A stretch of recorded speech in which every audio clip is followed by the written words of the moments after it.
Hello and welcome to another video. In this video we're going to be working on lemonade change, and in this one a lemonade costs $5 and customers are paying with a 5, a 10, or a 20, and that's the only way they can pay, and then you must provide them change so that the customer pays 5 total.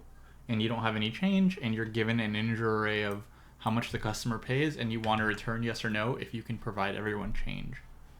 So in the first one, these 3 pay with 5s, so you have 3 5s. And then this person pays with a 10, so you have to give them a 5 back, so you have 2 5s and a 10.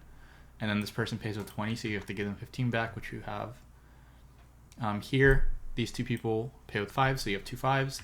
This person pays with a 10, so you have to give them a 5 back.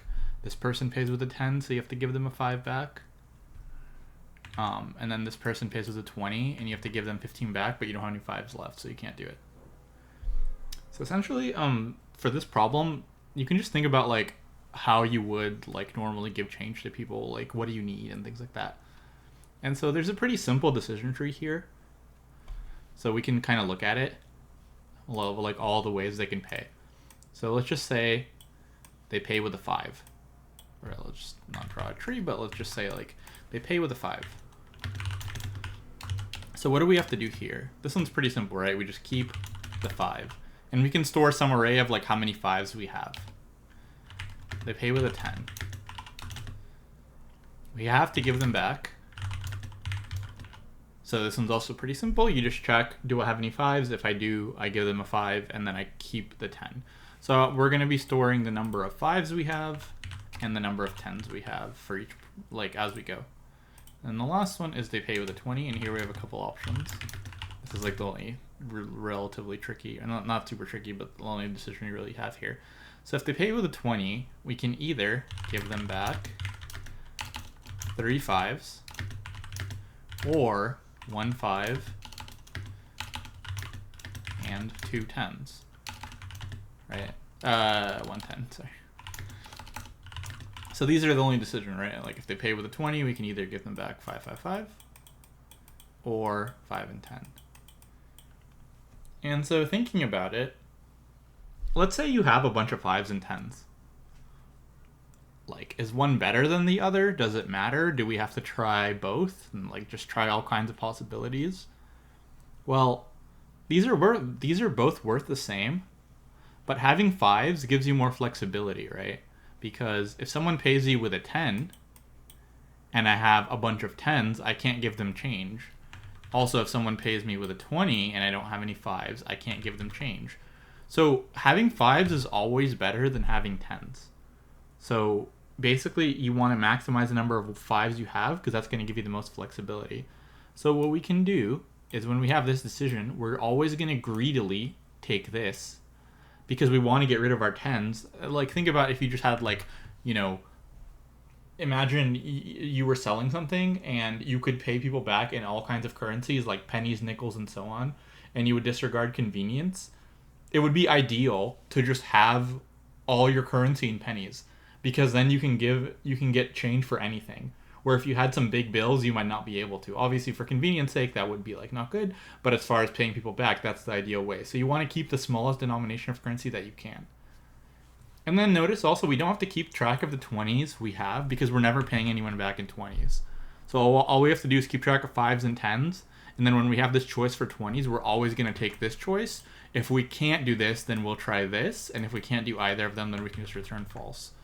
And then with a 5, this is always going to work. And then here we just check, do we have a 5? If not, return false. And here always go with the greedy choice of taking this one first. Yeah, so let's code that. So we're going to have like our cashier or something. And it will just be the number of 5s we have, the number of 10s. Like I said, we don't care about the 20s. And then bill and bills. So we can just have a couple if statements. You can probably put it all into like one thing, but it's going to be confusing. So just have a couple if statements. So if bill's a 5, pretty easy. We just increase the number of 5s we have, and this will always work. Okay. Then the next one is bill a 10. So if the bill is a 10, Then we're gonna increase our 5s. Sorry, we're gonna increase our 10s. And we have to check, do we have any 5s? So if we have no 5s, then we can just return false because we can't give them change. And that's pretty much it. So we increase our 10s by 1, and this is the loss. Okay. Now we have the case of the 20s. So first we're going to try to give them back a 5 and a 10. So if cashier 0, or actually let's do this one first. So if this is greater than 0 and cashier 0 is greater than 0. So if we have 1 5 and 1 10 at least, we can give them back change. So let's do that.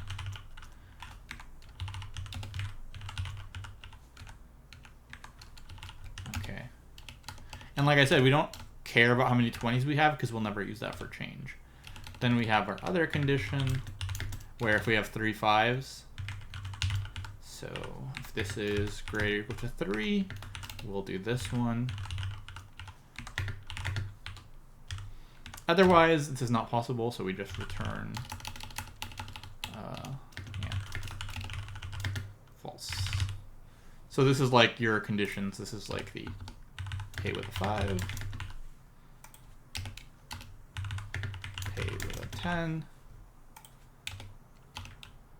and the last one is pay with a 20. Okay. And so, yeah, so then we're basically done. And then once we're done with this loop, then we can just return true because we were able to make it to the end.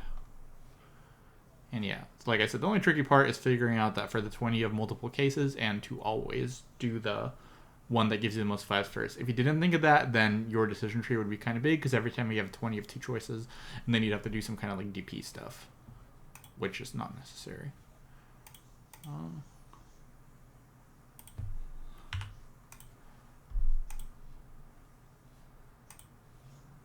Okay, so let's see what we did wrong here. So we got true and this should be false, so let's see. If the bill was a 5, we increase the 5. If the bill is a 10, we increase the 10. Oh, we forgot to give them a 5, so we have to decrease here. See if that fixed it. Let's find out. Okay, there we go. So it's a pretty straightforward one, linear, and we only have 2 variables in an array, so of 1. Yeah, so not too bad of a problem. Just think of some basic stuff, and yeah, and hopefully this is helpful. If it was, please like the video and subscribe to the channel, and I'll see you in the next one. Thanks for watching.